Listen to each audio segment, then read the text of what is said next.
Everybody tells you the same thing. Follow the owner's manual, take it to the dealer, do exactly what the little booklet says, and your outboard will be fine. Here's what nobody tells you. The manual will get you a motor that runs beautifully right up until the warranty runs out, and then quietly starts to die. That's not a coincidence. I know an outboard that's pushed the same aluminum skiff for 31 years, 10,000 hours on the water, and the man who owns it has never once had the power head apart. Not the brand, not luck. 10 habits he does that the manual either buries in fine print or tells him flat out not to do. Right now, you might have an outboard hanging off your transom that you're planning to keep for the next 10 years. And if you're only doing what the book says, I'll tell you where this is headed. Somewhere around year 7 or 8, something inside starts to corrode, or gum up, or seize, and you get a repair estimate with a comma in it. Not because you did anything wrong, because you did exactly what you were told. I survey boats for a living. Buyers hire me to crawl through a hull and a lower unit before the money changes hands, and I've put my hands on hundreds of outboards that were sold as well-maintained. I can usually tell inside 2 minutes whether an owner did these 10 things or none of them. Here's the pattern I keep running into. A motor that lasts forever is a motor nobody has to replace, and nobody in the business is getting rich selling you a motor that lasts forever. The manual isn't written for your wallet. It's written to get the thing through the warranty and out the door, so stay with me, because I'm going to walk you through 10 tricks the manual says never to do, and the good mechanics do every single one of them to their own motors. None of these are actually against the law. When I say illegal, I mean warranty, voiding, off-label, against the book. Anything genuinely dangerous, I'll tell you to leave it alone. I'm Sam Holloway.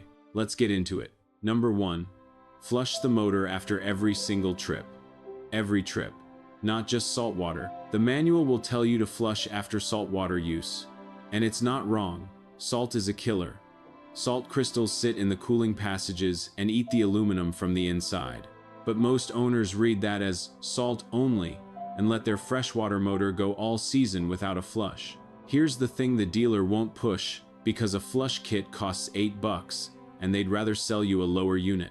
Freshwater carries sand, silt, weed, and grit, and that abrasive slurry sits in your water pump and wears it down.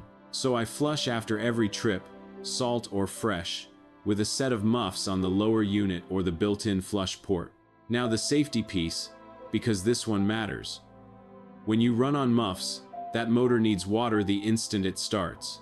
Hose on and flowing first, then start it, and never rev it hard on the hose, because a dry impeller cooks itself in under a minute. Freshwater flush after every trip costs you 5 minutes.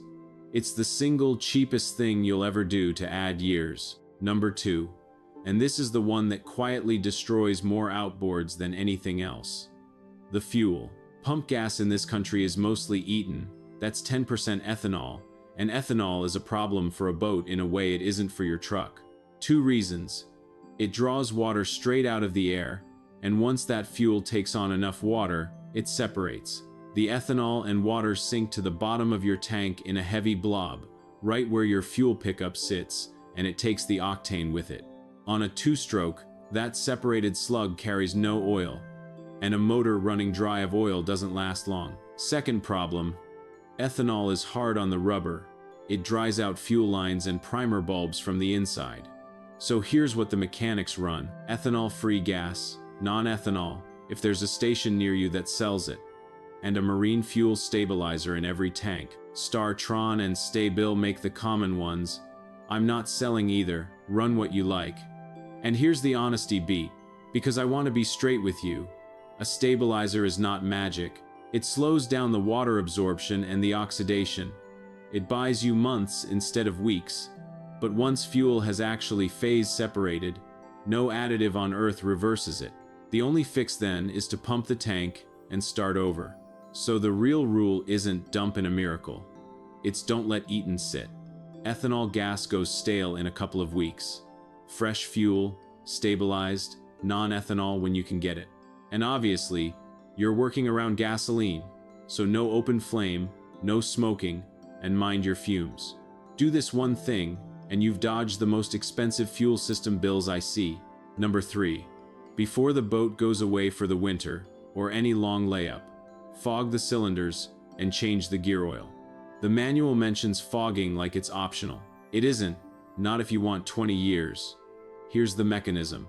When a motor sits for months, condensation forms inside those cold cylinders, and condensation on bare steel is rust. Rust on your cylinder walls and piston rings means lost compression, which means a tired, hard-starting motor come spring. Fogging oil is thick and sticky on purpose. Thicker than regular oil so it doesn't just drain off. You spray it into the intake with the motor running until it coughs and smokes white, and it coats the cylinder walls, the rings, the valves, everything internal, with a film that clings for months. That film is the difference between a motor that wakes up in spring and one that limps, hard starting, down on compression. Do it in a ventilated spot. That oil smoke is nasty stuff to breathe. And the gear oil goes hand in hand with it. But I'll come back to that, because the gear oil is worth its own number. Which brings me to number 4, and this is the one most owners skip, the mechanics never do. Change your lower unit gear oil every single season, and read what comes out. The lower unit, that's the gear case down by the prop, the part that lives underwater. The book might tell you every 100 hours, and if you're a weekend boater, you'll never hit 100 hours, so you leave it for years. That's the mistake. Here's the trick the surveyors taught me. The oil you drain out is a report card on the whole gear case, and it's free. You catch it in a clear cup and you look at it. If it comes out clean and dark, you're fine.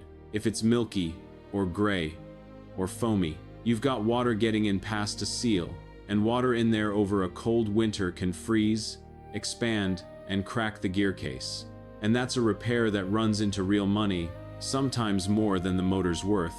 And if you see metal, a little fine gray haze is normal wear, but glitter or actual chips means gears or bearings on the way out. Read early, and a $40 seal saves you a $4,000 gear case. Now, I'll own a mistake here, because I said I would. Years back I had a little kicker motor I ran maybe a dozen hours a season, and I told myself it was too new to bother with the gear oil. Went to sell it, pulled the plug, and it ran out the color of a milkshake. A prop shaft seal had been weeping for a season, and I never looked. Cost me the sale and a gear case reseal. I check every motor I own every year now, no matter how few hours are on it. Number 5. Replace your fuel lines, primer bulb, and fuel filter on a schedule, before they fail, not after. This is pure prevention, and it runs against how most people think, which is, if it ain't broke. The trouble is, a fuel line doesn't tell you it's about to go. Ethanol hardens and cracks that rubber from the inside, and the first you know of it is either the motor starving out 20 miles from the ramp, or worse, a line weeping raw gas into the bilge, and gas in the bilge is how boats catch fire. So the mechanics change the filter every season. Cheap insurance, and they replace the lines and the primer bulb every couple of years. Sooner if the rubber's gone stiff, or you see any weeping at the fittings. When you buy line, it has to be marked ethanol resistant and Coast Guard rated for marine use, not a length of hose from the hardware store. This one's a safety item as much as a longevity item. Fuel and fire don't forgive. Number 6 is where I earn the word illegal, because some folks will tell you never to touch the factory anodes. I disagree, and so does the corrosion. Anodes, those dull gray blocks bolted around your lower unit, are sacrificial. They're a softer metal that corrodes first, so your expensive aluminum and your gears and your prop shaft don't. That's galvanic corrosion, and the anode is a decoy. Here's the trick, the book soft pedals. You don't wait until they're gone. You swap them at about half worn, because a half-eaten anode gives you a lot less than half the protection, and if you let them dissolve completely, the corrosion moves straight on to the parts that cost thousands. Fresh anodes, checked every season, swapped at 50%. And a small thing that matters, when you fit a new one, the mounting surface has to be clean, bare metal, no paint, no crud, or it can't do its job. Couple of bucks in anodes protects a whole lower unit. That's the trade. Now hold on, because number 7 is the one that sounds completely backwards. Run it hard. Sometimes. On purpose. Everybody babies an outboard, especially the older crowd. Trolling around at part throttle all day. Easy on the machine. Feels kind. It's slowly choking your motor. Running for hours at low RPM lets carbon build up on the pistons, and in the exhaust, it fouls plugs and gums the rings, and a carboned-up motor loses power and wears uneven. So the mechanics do the opposite. Every trip, they open it up to wide-open throttle for a few minutes and let it clear its throat. Burn that carbon off. And this ties to getting your prop pitch right, because a lot of motors are propped wrong from the dealer and can't reach their rated RPM at full throttle. That's called lugging, running under heavy load without enough revs, and it's hard on everything.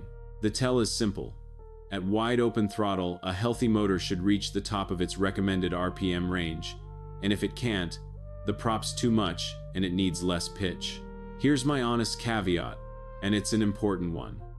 Run it hard does not mean thrash a cold engine or hold it screaming for an hour. Let it warm up, then give it a few good minutes of hard running to clear out, then back off.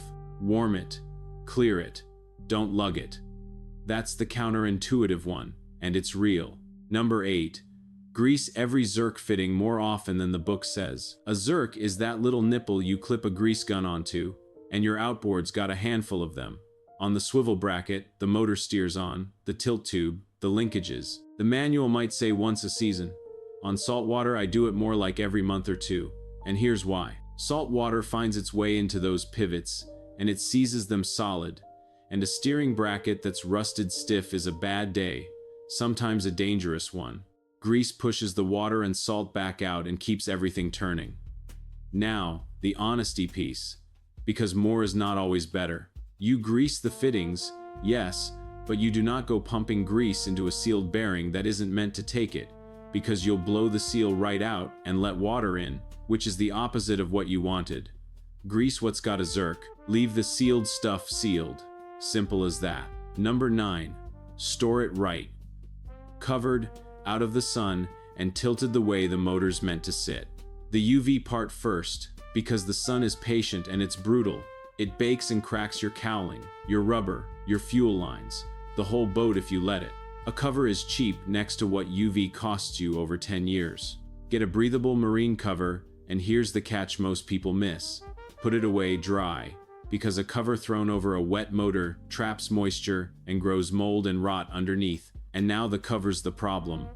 And the position, there's an old bit of advice floating around to store it tilted up, and for most outboards that's backwards, because tilted up, water can pool in the exhaust and the leg where it shouldn't, and pooled water is corrosion, or a cracked leg if it freezes. Check what your motor calls for. Most want to be stored down, vertical, so everything drains clean. Covered, dry, drained. 10 years of sun is a slow, cheap thing to beat. And number 10, the last one. And it's the one that saves the little stuff that strands you. Off-season, pull the battery, or at least tend it, kill the switch, and dielectric grease every electrical connection. Here's the reasoning. A battery left sitting in a cold boat all winter, half charged, can freeze and it's ruined, and a fully charged battery resists freezing far better, so charge it up and bring it somewhere cool but not freezing, a garage shelf. And the connections. Every electrical fitting on a boat is fighting corrosion, and green crusty corrosion on a terminal is voltage lost. It's why the motor cranks slow or the electronics act up. Dielectric grease is a non-conductive grease you smear on the terminals after you clean them, and it seals the metal from moisture and air. Costs a few dollars, and it's the difference between a motor that fires first turn in spring and an afternoon of chasing gremlins. And while I'm here, one myth to put to bed, because I promised you honesty. Those fuel additives that promise to decarbon your whole motor in one bottle, the ones that market like a miracle cure, go easy. A solvent additive can help a little over time, but it doesn't undo years of neglect in one dose. And I've seen people run a heavy concentrated slug of the stuff and cause more trouble than they fixed. It's a maintenance helper, not a resurrection. The real decarbon is number 7, running it right. So there they are. 10 things the manual either buries or tells you not to do, and every good mechanic does all 10 to his own motor. Which brings me back to that 31-year outboard I mentioned at the top. The man who owns it, I'll call him Lyle Chatham, an old shrimper down the coast. He's not a mechanic, and he's not made of money. He flushes it every time, runs it out clean before every layup, non-ethanol only, greases it like it's a religion, swaps his anodes on a calendar, and opens it up to clear its throat every trip. 10,000 hours, never been apart. And the fella I learned half of this from, an old outboard man named Ike Bramble, who kept motors running long past when the manual said to bury them. He put it plainest. He used to say the manual tells you the least you can do to get it out of the shop, and the mechanic does the most he can to keep it out. That stuck with me. Now, everything I've given you today is proactive. It's the 10 habits that keep a healthy motor healthy for 20 years. What it is not is a troubleshooting list. If your motor's already stumbling, overheating, spitting a warning horn, that's a different job. And I'll be straight with you about the limit of what I can tell you from behind a camera. I can't diagnose your specific motor from here. So next time I'm going to walk through the top 10 problems that actually kill outboards, the spun hubs, the failed impellers, the corroded power heads, how to spot them before you buy, and what they really cost to fix. Two sides of the same coin. This one keeps a good motor good. That one tells you what's already gone wrong. Buy smart, stay afloat. I'm Sam Holloway. I'll see you back at the dock.